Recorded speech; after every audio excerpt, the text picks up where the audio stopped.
No, this entire Western education, you see, it is not even an education format at all.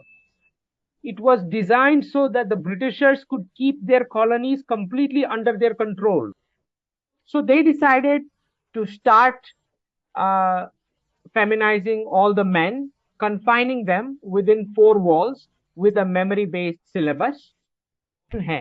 And they will give a 3 hour exam, they will get some numbers, and based on that, a certificate will be given, and then they will get a job. And this entire concept is this feminization of men and the complete killing of entrepreneurship, right? If you look today at any of the teachers or professors in schools or colleges, when they themselves are completely disconnected from the market, from market reality, when they themselves cannot make any money with some enterprising skills of their own in the market, then what are they going to teach? How is that even possible? And you will see that as soon as this fiat reserve currency, the dollar, finally collapses, a whole lot of these so-called glorified jobs are just going to disappear. And when those jobs disappear, the very next question that is going to come up is, why did we spend 15 to 20 years locked up inside the four walls with a memory-based classroom format? What was it all for? If I do not even have a guarantee for 5 years after that for some kind of economic activity, then why on earth should I waste my time? For 15 to 20 years, you are made to focus on the things you are not good at. Where the subject you got low marks in, you're focusing on that. You wasted 15 to 20 years. Then, for the next 30 years, some company's human resource general manager is searching, trying to figure out what you are good at. What is it that you actually know? First, you wasted 15 to 20 years focusing on what you are not good at. Now that HR guy is trying to find what you are actually good at. I mean, this has become such a huge mess. This entire thing is going to collapse on its own. I mean, it is simply not sustainable. I mean, there is absolutely no logic as to why it would survive. And it never was, this was never an education format. The Britishers needed this, they needed their government baboos. And they needed a population that was completely unable to think for itself. A population who would stop thinking about independence, who would never question the rule of the Britishers.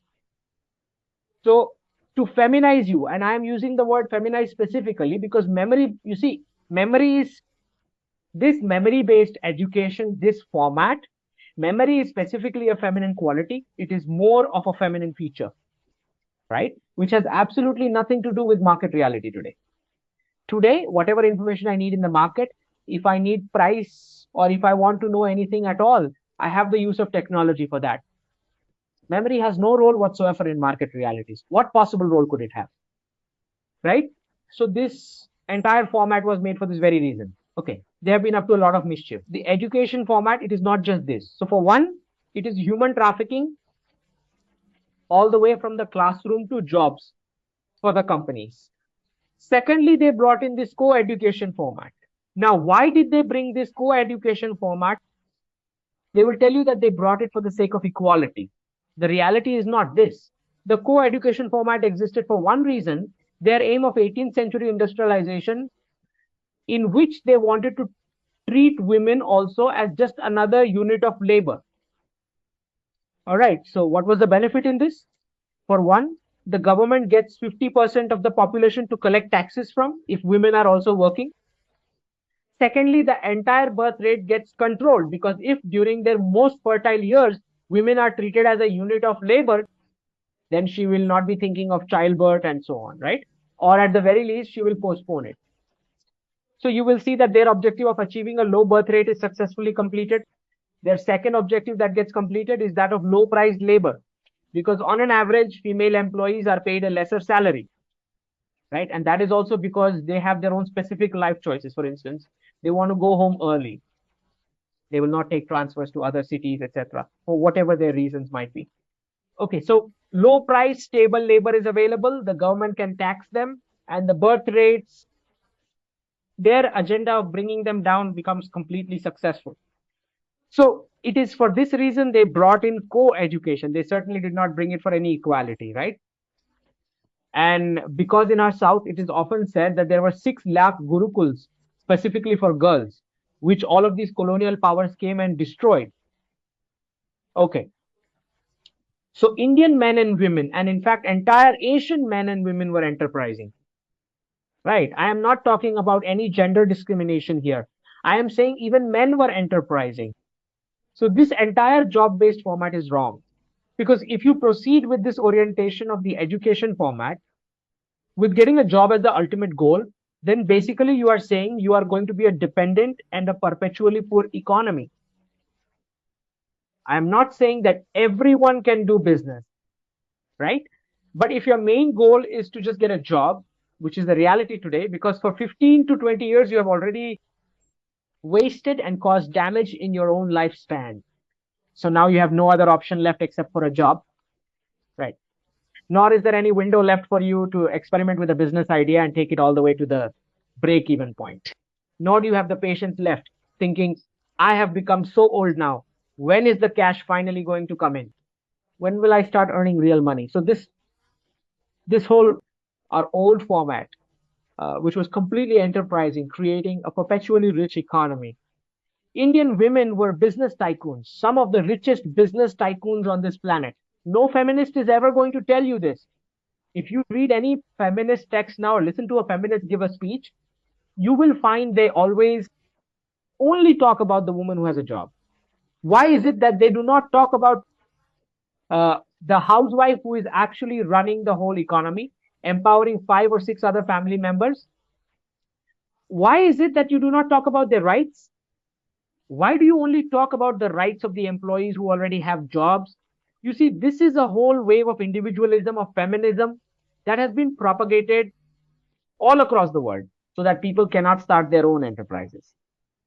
Take a Marwadi or a Gujarati generation, for instance, the younger generation. By the time he is 20 years old, he owns three of his own shops. He actually employs people. That is because he is equipped, He has been given the values from the beginning. And on top of that, there was the Guru Shishya tradition, right? So this whole concept of a modern internship that they bring in from the Western template, they just copied it from there. That when a Marwadi child used to go with his father in the family business, so his internship was already going on. Why are you making them do an internship when the internship was already going on? So you see, these are all the various points that are present in our Sanatan economics model, which need to be rectified. And we have to go back to that original ancient Indian intent. This does not mean that there is no need for big corporates or companies or that such big businesses did not exist. There were such big businesses in ancient India too. But for that, within the Sanatan economics model, I talk about the concept of the Shreshthi, which was that the big business will be led by a person whose social or religious standing and potential is so high that he does not just look at making a profit. Profit is not the only objective for that particular person. Only a person like that was selected for leading the big businesses. So having a big business is not a bad thing.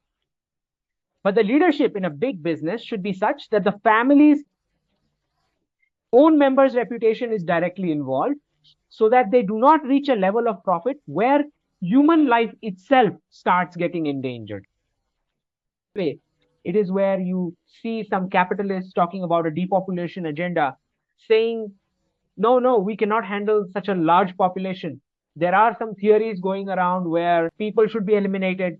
Okay, some theories are also going around that if I'm making a vaccine, then why not go ahead and infect people with a virus so that my vaccine will sell?